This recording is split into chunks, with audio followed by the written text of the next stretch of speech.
Hello दोस्तों, नमस्कार। SM किसी चैनल में मैं आप सब लोगों का दिल से बहुत बहुत स्वागत करता हूं।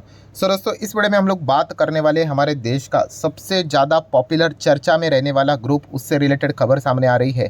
और एकदम ही चर्चा में रहने वाला जो सेक्टर है उससे रिलेटेड, मतलब ग्रीन एनर्जी सेक्टर की अगर हम लोग बात करें, रिन्यूएबल एनर्जी सेक्टर की अगर हम लोग बात करें, तो इससे रिलेटेड खबर सामने आ रही है। एंड खबर किससे रिलेटेड है? अदानी ग्रुप से रिलेटेड। देखिए, जब भी मैं अदानी ग्रुप से रिलेटेड वीडियो बनाता हूँ, काफ़ी सारे लोगों के कमेंट सेक्शन में चीज़ें आ जाती है, सर इसको खरीदे या ना खरीदे। भाई, मेरा काम आप लोगों को इन्फॉर्मेशन प्रोवाइड करना है। क्या रिस्क हो सकते हैं, क्या रिवॉर्ड हो सकते हैं, वो मैं बताने का काम कर सकता हूँ। खरीदना है, बेचना है, होल्ड करना है, वो आपकी मर्जी। ठीक है।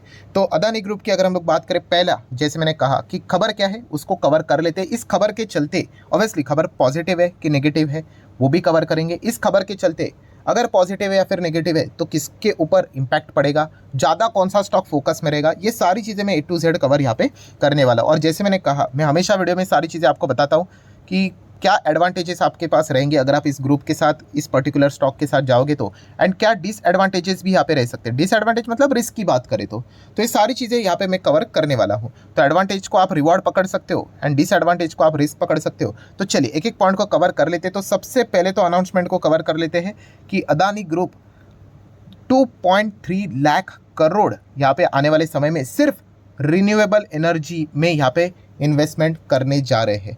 किस चीज़ के चलते? अपना मैन्युफैक्चरिंग कैपेसिटी बढ़ाने के चलते। ठीक है, मतलब रिन्यूएबल एनर्जी मैन्युफैक्चरिंग जो ओवरऑल कैपेसिटी है उसको बढ़ाने के चलते। कितना?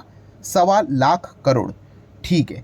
नेक्स्ट अगर हम लोग बात करेंगे तो आप एक और आर्टिकल देखोगे कि जहाँ पे लिखा हुआ है कि अदानी ग्रीन 1.5 लाख करोड़ इन्वेस्ट करेगा to build world's largest renewable energy project, जो कि कंपनी के मैनेजिंग डायरेक्टर है, उन्होंने ये बात बोली है। तो सबसे पहले आपके दिमाग में आएगा भाई, अभी तो 2.3 लाख करोड़ की बात हो रही थी, यहाँ पे अदानी ग्रीन 1.5 लाख करोड़ की बात करें तो हाँ, आपने बिल्कुल सही सुना है।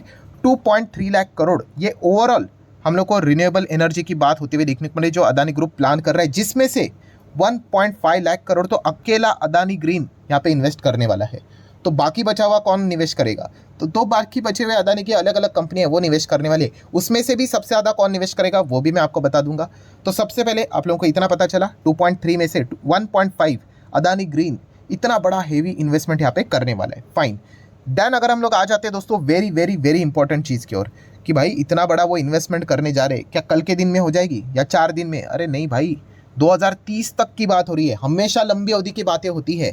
तो ये पॉइंट हम लोग को समझ में आना चाहिए कि अभी क्या चल रहा है, 24, मतलब अगले नेक्स्ट 4 से 5 साल की वो बातें यहाँ पे कर रहे हैं कि इतना बड़ा वो एक्सपांशन यहाँ पे करने जा रहे हैं, जहाँ पे हम कह सकते हैं सोलार विंड मैन्युफैक्चरिंग कैपेसिटी को वो और स्ट्रेंथन करने की बात यहाँ पे कर रहे हैं। तो ये बात हमें दिमाग में जानी चाहिए कि भाई 1-2 दिन, 1-2 साल की बात नहीं हो रही है, 4-5 साल की बात हो रही है। इतना बड़ा पैसा वो यहाँ पे लगाने की बात कर रहे हैं।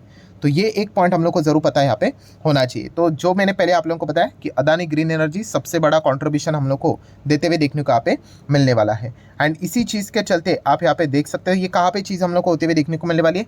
गुजरात में ही ये चीज़ हम लोग को होते हुए देखने को यहाँ पे मिलने वाली है। सो डेफिनेटली हम यहाँ पे कह सकते हैं कि रिन्यूएबल एनर्जी से रिलेटेड जो डिमांड है, उसी चीज़ के चलते काफ़ी हैवी इन्वेस्टमेंट अदानी ग्रुप भी करते हुए देखने को यहाँ पे मिल रहा है। देन अगर हम लोग बात करें दोस्तों, तो अदानी ग्रीन के साथ साथ अदानी एंटरप्राइज को भी आप अपने रडार के ऊपर सेट करके रख सकते हो, क्योंकि अगर देखा गया तो ग्रीन एनर्जी में सबसे ज़्यादा जो सेकंड लेवल पे कंट्रीब्यूशन रहने वाला है वो अदानी एंटरप्राइज की जो सब्सिडरी है वो करने वाली है। तो चलिए उसी के ऊपर आ जाते हैं।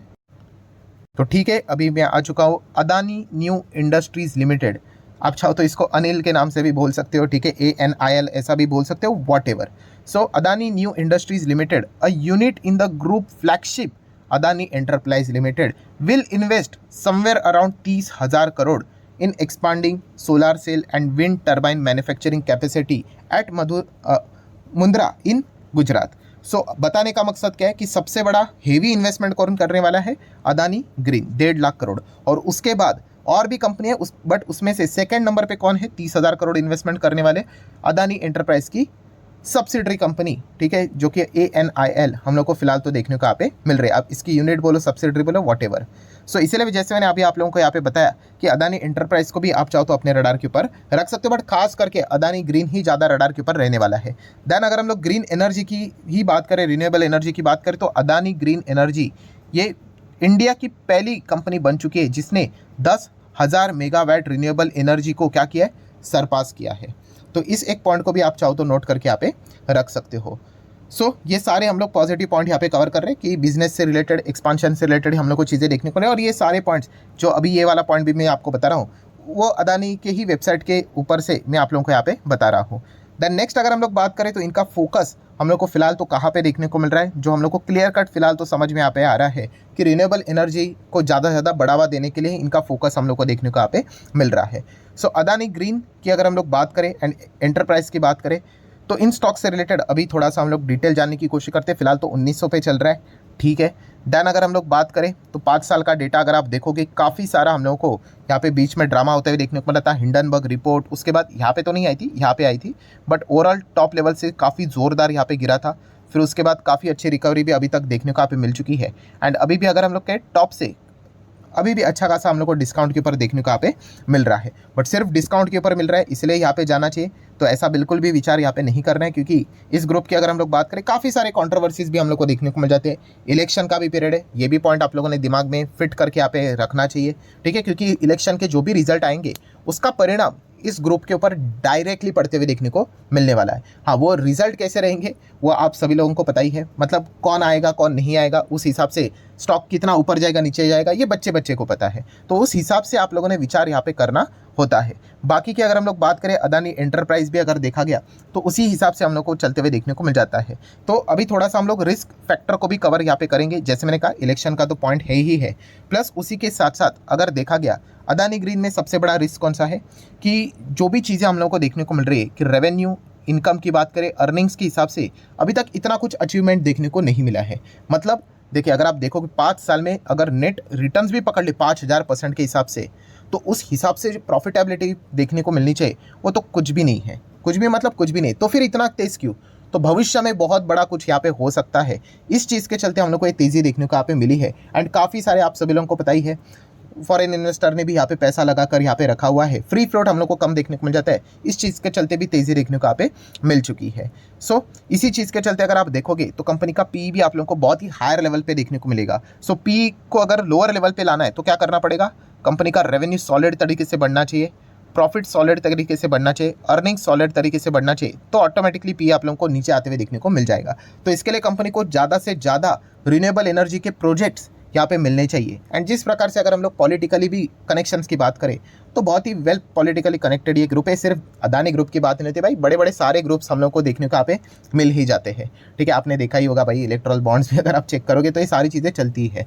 अगर देखा गया तो उस हिसाब से तो बड़े बड़े प्रोजेक्ट्स अगर इनको यहाँ पे मिलेंगे तो रेवेन्यू बढ़ेगा, प्रॉफिट बढ़ेगा, अर्निंग्स बढ़ेंगे, तो पी भी हम लोग को नीचे आते हुए देखने को यहाँ पे मिल सकता है। इस थियोरी के ऊपर अगर आपका भरोसा है तो फिर आप अदानी ग्रीन के बारे में या फिर बाकी अदानी स्टॉक्स को ज़रूर अपने रडार के ऊपर यहाँ पे रख सकते हो। बिकॉज अगर बाकी की बात करें तो आप देख सकते हैं लॉस, फिर सडनली एक बड़ा प्रोजेक्ट मिलता है तो बड़ा प्रॉफिट, फिर उसके बाद अगर आप देखोगे कुछ नहीं तो वापस लॉस, फिर बड़ा प्रोजेक्ट मिला तो बड़ा प्रॉफिट, फिर बड़ा रिजर्व हम लोग को देखने को मिला है। तो काफ़ी ज़्यादा वॉलेटिलिटी यहाँ पे देखने को मिल जाती है। कर्जे की बात करें 11,000 करोड़ का कर्जा देखने को मिल जाता है ग्रुप के ऊपर, तो काफ़ी हेवी कर्जा यहाँ पे रहता है। कर्जा लेना कोई प्राप्त नहीं है, बट उतना प्रॉफिटेबिलिटी भी नहीं रहती, ये पॉइंट भी मैंने काफ़ी बार कवर यहाँ पे किया है। कैश की बात करें तो 550 करोड़ का कैश देखने को मिल रहा है। मार्केट कैप की बात करें 3 लाख करोड़ का मार्केट कैप फिलहाल तो देखने को यहाँ पे मिल रहा है। पावर जनरेशन डिस्ट्रीब्यूशन की अगर हम लोग बात करें तो उसमें अदानी ग्रीन सेकंड नंबर पे हम लोग को देखने को यहाँ पे मिल रहा है। और जितने भी प्लेयर्स है उसमें सबसे ज़्यादा अगर पी भी देखेंगे वैल्यूएशन के हिसाब से तो इसी कंपनी का हम लोग को फिलहाल तो देखने को यहाँ पे मिल जाता है, ठीक है। नेक्स्ट बात करेंगे प्रॉफिटेबिलिटी पीएनएल की, तो वो भी हम लोग देख सकते हैं काफ़ी ज़्यादा हम लोग को प्लस माइनस चीज़ें देखने को यहाँ पे मिल जाती है। बट अगर बड़े बड़े प्रोजेक्ट्स मिलेंगे तो इस कंपनी का भी प्रॉफिट हम लोग को बड़ा बड़ा देखने को यहाँ पे मिल जाएगा। अर्निंग्स भी अगर हम लोग देखेंगे 3, 6, 9 का अर्निंग्स, उस हिसाब से 5000% की रिटर्न्स, तो ये पूरा खेल हम लोग को यहाँ पे भविष्य में क्या क्या संभावनाएं हो सकती है उसी से रिलेटेड रहता है। अगर आप देखोगे तो प्रमोटर 56%, फॉरेन इंस्टीट्यूशनल इन्वेस्टर भी इसमें दबाकर माल उठाते हैं। डोमेस्टिक इंस्टीट्यूशनल इन्वेस्टर मतलब म्यूचुअल फंड की अगर बात करें तो इससे यूजुअली दूर ही रहते हैं। वहाँ पे भी अगर देखेंगे तो एलआईसी का ही नाम हम लोग को ज़्यादा देखने को मिल जाता है एंड बाकी पब्लिक का ही होल्डिंग देखने को यहाँ पे मिल रहा है। अदानी ग्रीन की बात करें तो ऑब्वियसली काफ़ी रिस्की ये स्टॉक देखने को मिल जाता है, काफ़ी वॉलेटिलिटी रहती है। अदानी एंटरप्राइज अगर बात करें तो ग्रीन से कंपैरिजन में काफ़ी रिस्क हम लोग को इसमें कम देखने को यहाँ पे मिल जाती है कि इनकी फ्लैगशिप कंपनी काफ़ी सारे बड़े बड़े बिजनेस इनके अंडर यहाँ पे देखने को मिल जाते हैं। इनके भी रिजर्व्स की बात करें तो 13,000-14,000 करोड़ के रिजर्व है। कर्जे की बात करें तो 900 का है, पहले 1900 का था, थोड़ा कम यहाँ पे हो चुका है, अच्छी बात है। शॉर्ट टर्म 2,000 करोड़ का कर्जा नजर यहाँ पे आ रहा है। एंड कैश इक्विवेलेंट की बात करें तो 1300-1400 करोड़ का कैश भी देखने को यहाँ पे मिल जाता है। ये भी 3.5 लाख करोड़ का मार्केट कैप वाली कंपनी है। अपने सेगमेंट में अगर हम बात करें तो नंबर 1 पोजीशन पे चलते हुए देखने को यहाँ पे मिल जाती है। एंड बाकी के पीएनएल की भी अगर हम लोग यहाँ पे बात करें तो काफ़ी सारा प्लस माइनस देखने को मिल जाते हैं, कभी 2000, कभी 1200, कभी 2000। आप ईपीएस से भी अंदाज़ा लगा सकते हो, 17 का ईपीएस, 9 का ईपीएस, फिर 8 का ईपीएस, फिर सडनली एकदम से बढ़ जाएगा, फिर डबल डिजिट, फिर 20 का ईपीएस, 30 का ईपीएस देखने को मिल रहा है। तो ग्रुप काफ़ी बड़ा होने के बावजूद इसके जो अर्निंग्स का जो परफॉर्मेंस देखने को भी मिल जाता है वो एक स्मॉल मिड टाइप की कंपनीज कैसे वॉलेटिलिटी दिखाती है वैसा ही देखने को मिल जाता है। प्रमोटर की बात करें 72%, बीच में 67 हुआ था, कुछ असेट्स उनको बेचने पड़े थे, वापस उन्होंने यहाँ पे खरीद लिया है।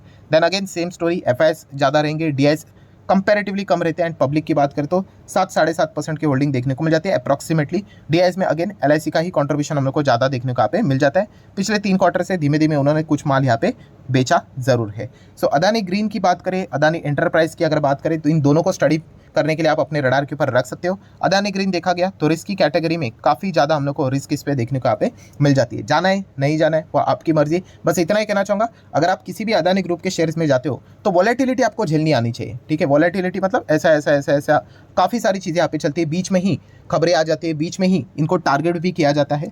तो ये सारे पॉइंट्स भी हम लोग को पता होने चाहिए। पॉलिटिकल एंगल से आपने नहीं देखना चाहिए। काफ़ी सारे लोग इसी चक्कर में मतलब नुकसान करवा के बैठ जाते हैं कि मैं इस पार्टी को फॉलो करता हूँ इसलिए मैं खरीदूंगा, या फिर मैं इस पार्टी को फॉलो करता हूँ या फिर मैं इसको इसीलिए नहीं खरीदूंगा। तो उस हिसाब से नहीं देखना है भाई। आपका पोर्टफोलियो सबसे इंपॉर्टेंट चीज़ है, आपका जो पैसा है वो बनना इंपॉर्टेंट चीज़ है। याद रखना, आपका पैसा डूबेगा तो कोई भी पॉलिटिकल पार्टी आपको मदद करने यहाँ पे नहीं आने वाले। तो उस हिसाब से न्यूट्रल रह के आपके पोर्टफोलियो के हिसाब से रिटर्न्स बनेगा या नहीं, उस हिसाब से आप लोगों ने विचार करना यहाँ पे होता है एंड अकॉर्डिंगली निवेश करना होता है। अगर आपको अच्छा लगता है आप रिस्क ले सकते हो तो आप जा सकते हो। अगर आपको लगता है कि इतना रिस्क वाला स्टॉक मुझे नहीं अच्छा लगता है तो आप चाहो तो इग्नोर कर सकते हो। हर किसी का अपना अपना सब्जेक्टिव पॉइंट।